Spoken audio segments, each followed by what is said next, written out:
Hello and welcome to Real Person Reviews. I'm Sam and I'm a real person. And today I want to talk to you about Mega Man X3 for the Super Nintendo Entertainment System. Um, and for the stuff up front, I played it on the Mega Man X Legacy Collection on Steam. Um, and that's where I'm going to be getting the footage and whatever. You get the idea. You know the drill, the routine, um, and yeah, I think that's mostly all I have to say. Other than there's going to be a written review you can check out in the description, and also this is kind of based on the idea that you've been keeping up with the Mega Man X reviews as I've done them, or are familiar with the previous games. Um, Otherwise, yeah, that's if you haven't kept up or you're not familiar, then go catch up or get familiar with those things first is all. So I don't want to have to repeat as much stuff, even though I probably already still will. So the plot stuff is, I don't want to go into too much spoiler territory, so I'm not going to say too much about that.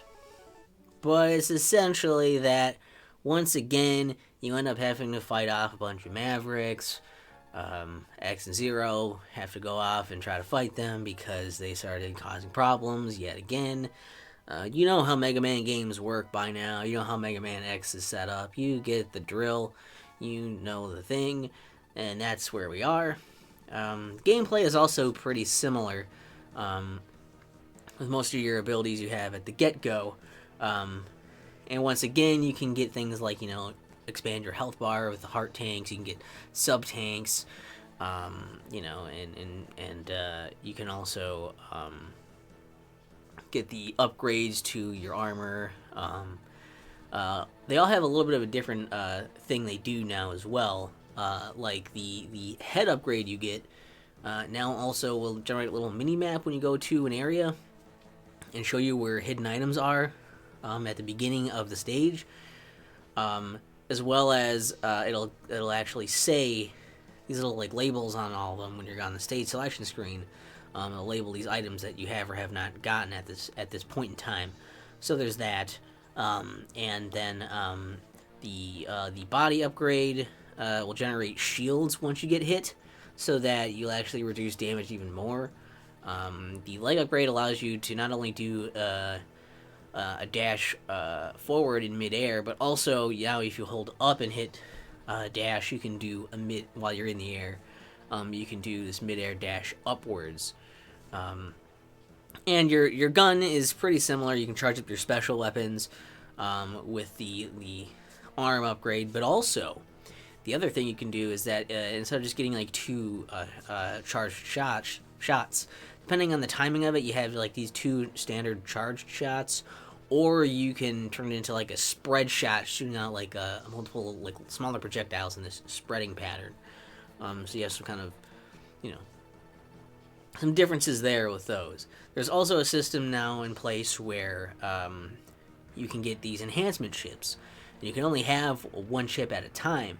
But each chip will do a different enhancement depending on the armor upgrade you have. So you can only get it once you've gotten the armor upgrade already.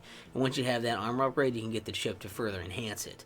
And you can go to the different locations and find those and select the different ones by going to those capsules with the chip enhancements. And that feels a little more spoilery because those are a new thing and you're not as used to necessarily finding those. So I want to keep some of the surprise there. Some of the suspense of what do I get? How cool will it be? Another new thing is that here there are multiple ride armors. There's the standard one you used to that just jumps and punches and stuff. There's one that can hover and shoot missiles. There's one that kind of bounces around except when it's in water, and then it's really mobile in water. And then shoot homing missiles, multiple different of these suits for you to get. And in order to actually get them, you have to find the little corresponding symbol thing in levels. Those are hidden in the levels as well. You find those, and then when you go to one of these big pads, it'll let you select which one you want from that pad, and you can have the option of using it in the level to help you progress. There's also the ability to switch to zero in this game as well. If you go to like the start menu and you hit, I think it's like hit a button on the pause menu during a stage, you can switch to zero. And you can only use him for, so much of the stage, and then he'll disappear. He can't fight any bosses during the stage. And if you switch back to X at any point, you can't use him again until you leave the stage and come back, or go to a different stage or whatever. If you die as Zero, though, you no longer get to use him at all. He's just gone. He's defeated forever. And Zero's thing is that he has full health right away, like max health, and he is pretty strong. His shots are stronger. He can use his saber to slash things as well. So those are the main things that are... Otherwise, he plays fairly similarly to X, except that he's also a larger sprite. So he has a larger hitbox.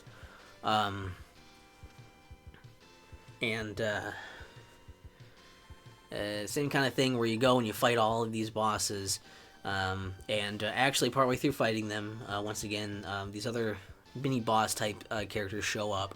They're Bit and Bite, and you have to defeat them eventually, because they will just keep showing up in stages. Once they show up, you'll notice there were these bigger rooms going through the first few stages that just seemed like they were empty and there's nothing there. Well, they start showing up in those rooms, and so you have to fight them and beat them in order to keep progressing through the stage. And then once you beat them, I believe they stay defeated once you defeat them, but you do still have to keep going through the rest of the stage as normal after that. You go through all the stages, and then you unlock the end part here, which this time around the main antagonist is a mad scientist, Dr. Doppler, which the story will tell you more about him. But he is the main villain. Everyone's got the Dr. Doppler branding on them, and you have to go through a set series of stages to do that.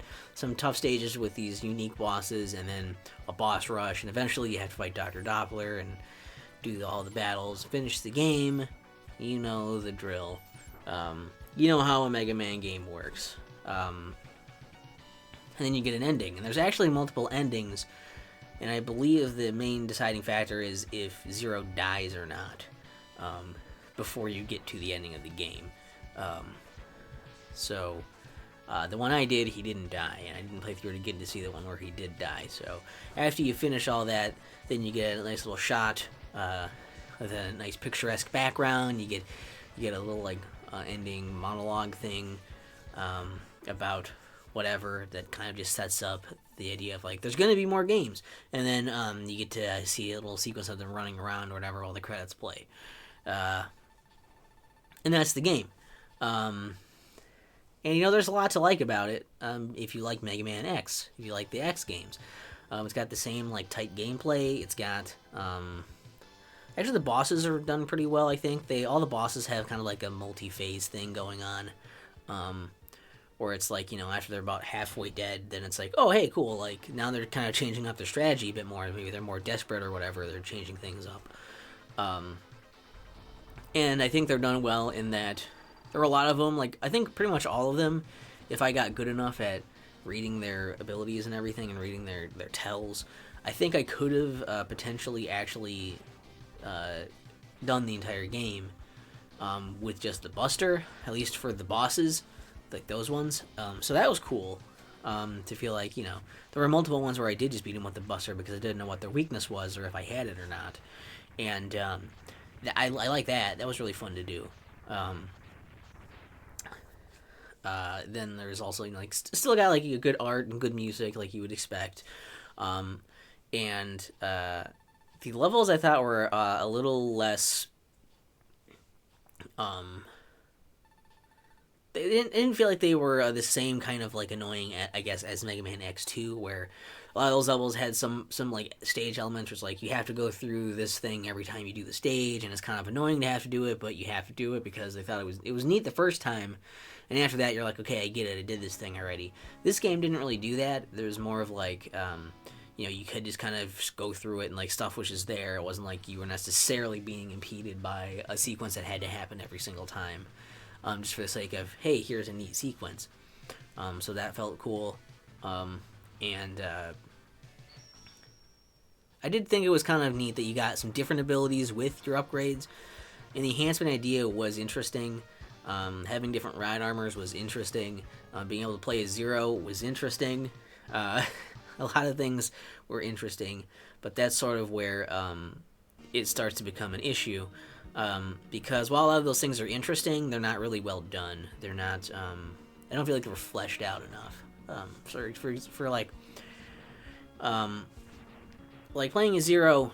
What are the odds that you're gonna play with Zero well enough to not die? And how are you supposed to know that when you die Zero that he's never coming back for the rest of the game? They maybe should have either somehow presented that a little better beforehand or something, or I don't know, like it's annoying to have to go back to previous passwords or whatever and be like, okay, well, I gotta not lose Zero. And then it's also like, well, then why am I ever gonna use Zero if there's a threat of losing him? And then also the counter of that is like, well, then if I'm just gonna never use Zero, then what's the point of even having him in there if I'm too scared to use him ever? When is he gonna be actually useful? It didn't feel like he was an integral part of the team. It felt like I had to save him for some point that I never actually came to. Granted that for a large part of the game I didn't know how to switch to Zero. But even so, I don't think I would have used him had I known that he would, the only reason I knew that he would be gone is because I looked it up, at some point. I was like, oh, well, I guess I don't want to use him then anyway. That would suck. And then, like, I don't know, having different ride armors is, like, again, a neat idea, but there's a lot of stages where you don't really need them anyway. They can kind of help so you're not taking damage, but, don't really need them for a lot of those. And, like, the one that, like, hops around all the time, like, that one kind of just sucks. It's, like, only useful for, like, one stage or something when you go in the water. That's, like, the only time that one's useful. And just in general, it's like, I didn't feel like there were too many sections that were built well for these ride armors. I didn't feel like there was any need to have multiple different ones. Maybe it should have just been situational, like, in this stage, you get this ride armor because it's the one that would work best for what they want you to do in it, but they didn't even do that.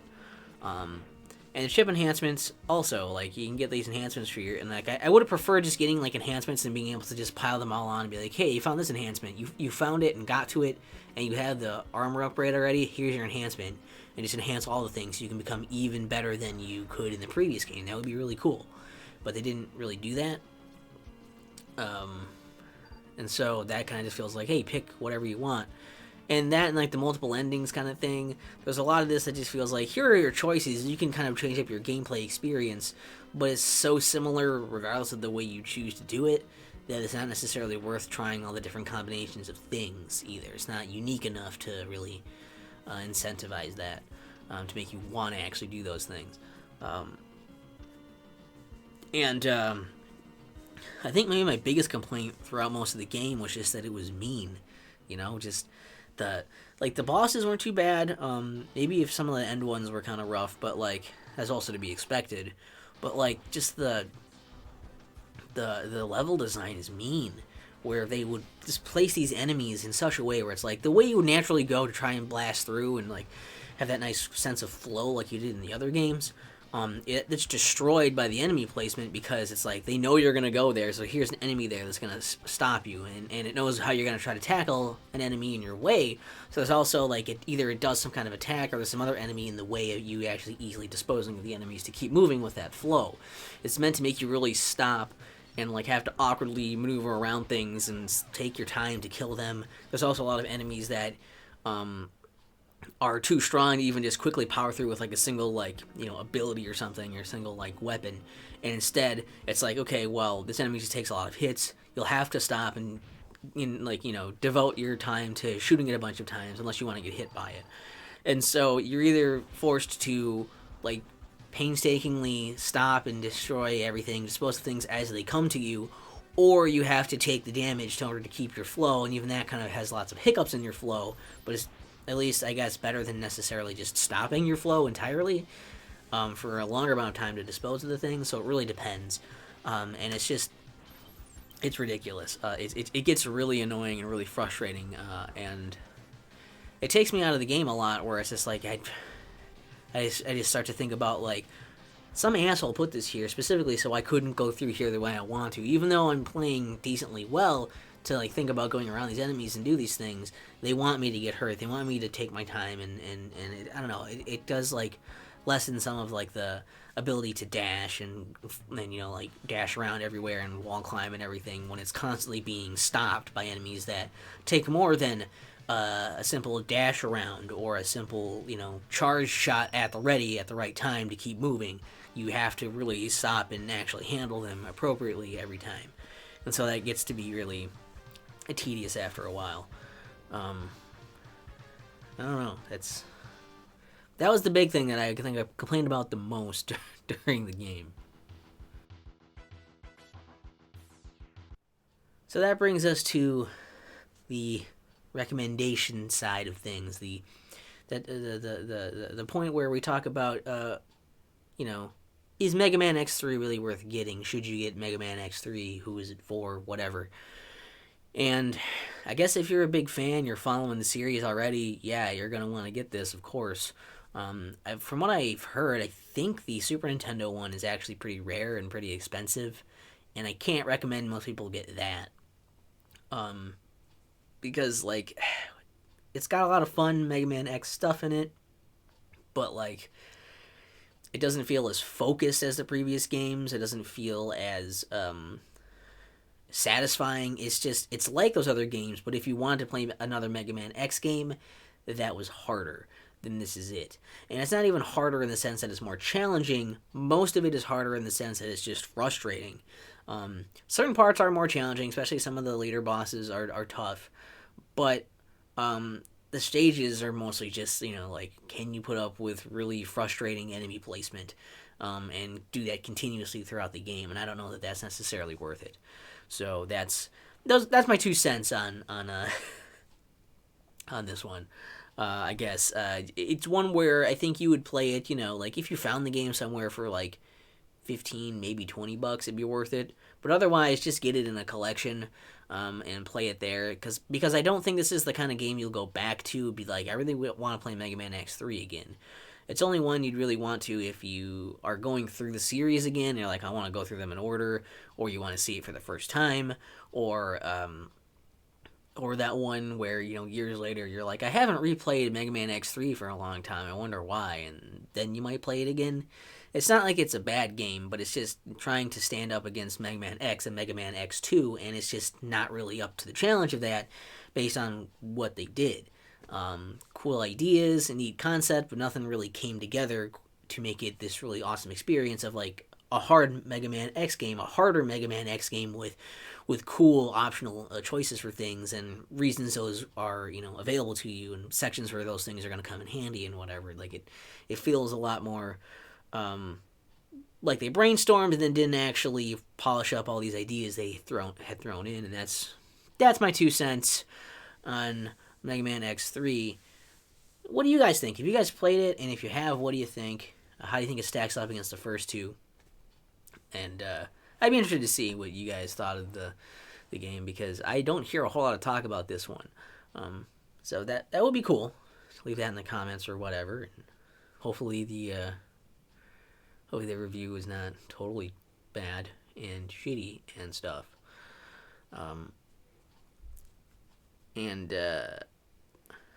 I don't know. I'm probably just going to play Mega Man X4 next, because I have the Mega Man X Legacy Collections 1 and 2. So I might as well, Did I say Mega Man X Legacy Collection in the beginning, or did I just say Mega Man X Collection? Now I don't know. Will I edit it? No. Because I'm a real person, and real people don't edit things, and they make mistakes. And that also makes it easier for me not to actually do as much work on my videos, because I spend most of my time playing the game and then thinking about it. And this is supposed to be the part where I just say the things, and the fact that I can mess that up this horribly bad, potentially, we'll see if I did. That's just part of the process. And if I didn't mess it up, then me calling it out isn't really that funny. Not that it was anyway, but maybe I'll learn how to end videos in the year 20XX. X.